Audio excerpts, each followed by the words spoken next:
Hello viewers, drama serial meme से मोहब्बत की अगली किस्त में आप देखेंगे व्यूवर्स तलहा और दादा जान दोनों एक दूसरे से बात करते रहते हैं और एक दूसरे से गपे शपे मारते हैं, जिसमें आप देखेंगे कि रोशी आती है और वो ये सब मामला देखती है।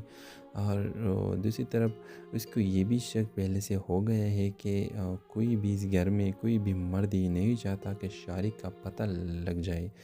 व्यूअर रूश खुद भी ये नहीं चाहती कि वो वापस आए, लेकिन वो ये सवाल करती है कि वो कहीं गुम हो जाए और कभी वापस ना आए। लेकिन फिर भी इसके जहन में ये सवाल उठता है कि आखिर क्यों कोई नहीं पूछता शारिक के बारे में। और जब वो तलहा और दादा जान की गपे शपे देखती है तो बहुत हैरान रह जाती है कि आखिर दादा जान तो इस तरह नहीं थे, तो ये आखिर किस तरह ऐसे बन गए।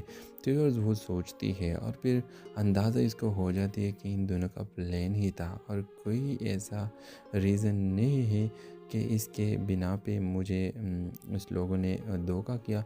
लेकिन ये सिर्फ इसका एक प्लान है, शारिक को किडनैप कर दिया गया है या शारिक को दबाव में डाला गया है।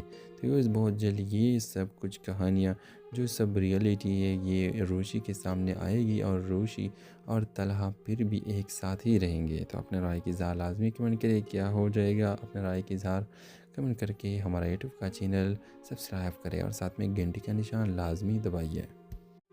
Hello viewers, drama serial meme से मोहब्बत की अगली किस्त में आप देखेंगे व्यूवर्स तलहा और दादा जान दोनों एक दूसरे से बात करते रहते हैं और एक दूसरे से गपे शपे मारते हैं, जिसमें आप देखेंगे कि रोशी आती है और वो ये सब मामला देखती है।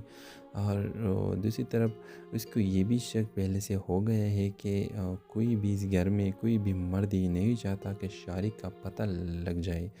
व्यूअर रूश खुद भी ये नहीं चाहती कि वो वापस आए, लेकिन वो ये सवाल करती है कि वो कहीं गुम हो जाए और कभी वापस ना आए। लेकिन फिर भी इसके जहन में ये सवाल उठता है कि आखिर क्यों कोई नहीं पूछता शारिक के बारे में।